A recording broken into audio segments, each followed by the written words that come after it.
So even with that now, like, you have your children, you have to raise them here. How is the lifestyle here in Nova Scotia? Like raising your sons and your daughters, like how's the environment? Like, is the racism heavy over here? Is the hardships that people are going through, like how is that aspect? Racism is very hard over here.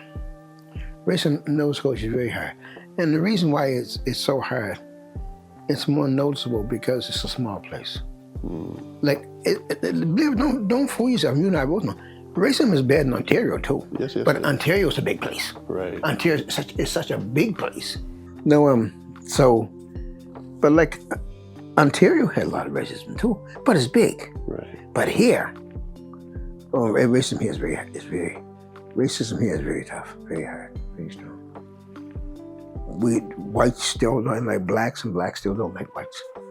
And this is 2024, and they still don't like each other. If they could, they would still have us locked up in the backyard someplace, if they really could. Wow. Yeah, racism is very bad here. And it's been bad here, and it's never going to change. So like, I see like you have these communities like North Preston, East Preston, Cherrybrook, right? I hear that they're trying to come in and like buy the land or buy the houses. Is that still going on? But now, strange enough, whites didn't want nothing to do with black people. Oh, here. That's why when we brought over here slaves, that's why you look at where the road is, and you see where North Preston is. That's a long ways up. I mean, if you come here as a slave and you put up there, you ain't got no car, you ain't got no horse, you ain't got no nothing. You don't know where you're going, and it's all woods. At that time, it was all woods. So, what you gonna do? You put someone up there. You put them up there for one reason to die. Because why would you put them that far back in the cold? Now they come from Africa where it's warm. You bring them to Nova Scotia where it's cold, snow, woods, no money, no nothing. The only reason you put them that far back up is to die. But we survived. Indians were here. That's what kept them alive, was the Indians helped them to survive through the winter. Yeah, and biblically, those are our people as well. That's a side that we don't know. Exactly. But Indians helped them to survive through the winter by showing them how to keep alive, how to live in the ground, how to kill the animals, make coats. Indians kept them alive. And when they came back in the fall of the year, they came back, thought everybody was going to be dead. But when they came back in the fall of the year, the people were only alive, but they were babies and children, everything born through the winter months. They couldn't, and now you have to give them transportation, you have to give them a way to get out, cattle and stuff, make a road for them. Now you got no choice, because they're still alive. But racism is bad. I grew up, we didn't go to school. I grew up where whites and black didn't go to school together. See, the war ended in 45. Second World War ended in 45. I was born in 46, a year after the war. So there was nothing for the people, nowhere. Not even, everybody was broke, except for the little money that some people had around the place, right? So you look at that, and you look at the people. We had nothing. All we had was each other.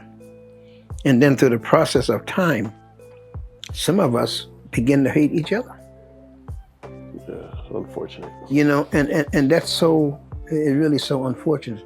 It's such a bad thing when you look at black people hating black people killing black people.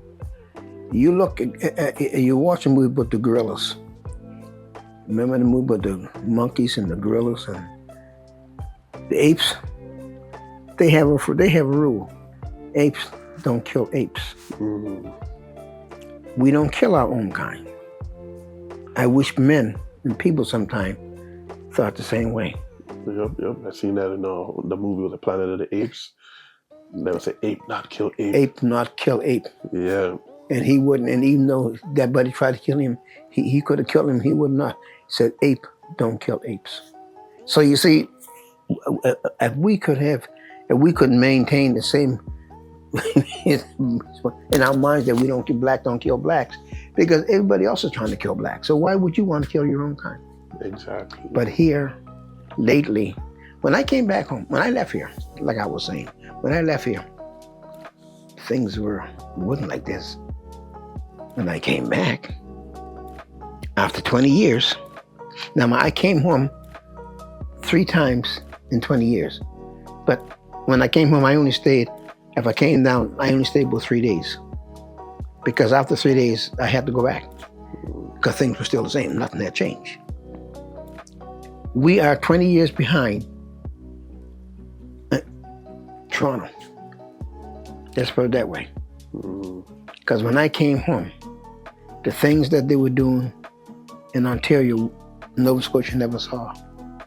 And when they did see it, same as 2 taxes, when they did see it, oh man, they were jumping, they were crazy, they were wild. 2 taxes.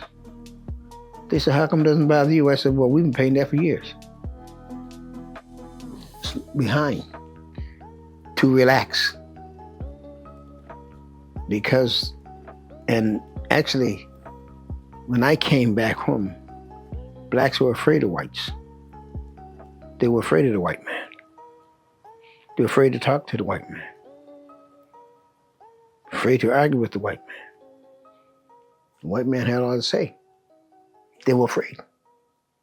And I don't know why. I guess if I hadn't went to Trump, I probably would have been the same way.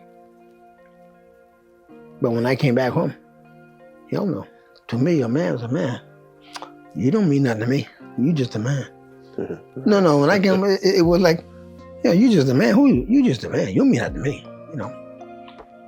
What can you do to me that I cannot do to you? And see, that's one thing when men, what the world don't know, what they didn't know. What can you do to me that I can't do to you? I have 2 hands, same as you. I have feet, same as you. Anything you can do, I can do. But most things that you can do, I can do better.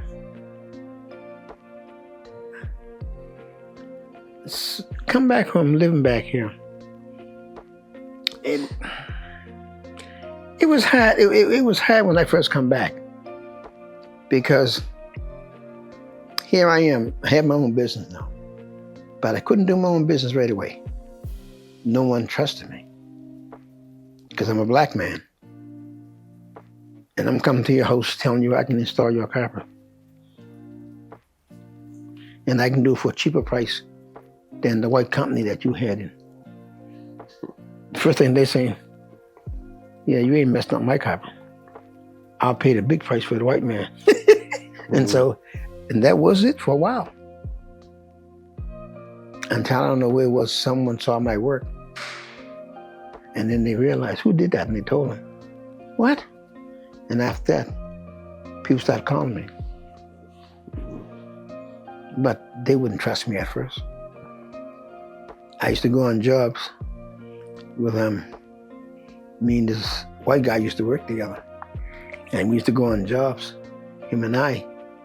And he said to me, Jim, listen, man, you want to start doing things? And said, I got to go do a measurement for our next job, and I'll come back and help. I'll come back in a couple of hours.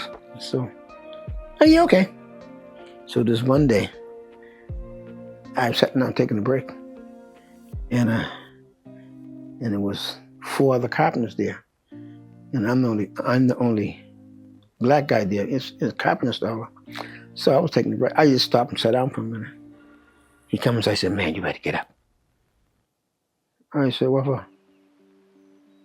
He said, your boss is coming. And so at that time, the guy that I was working with came in the door. I said, you mean him? He said, yeah. I said, that ain't my boss. He said, what? I said, that ain't my boss. I said, we work together. I don't work for him. I said, we work together. Oh, I said, no. I subcontract with him. We don't work together. He's not my boss. What is a nation?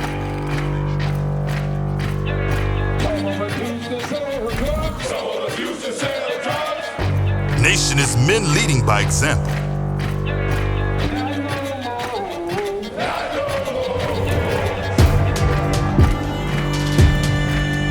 Nation is family.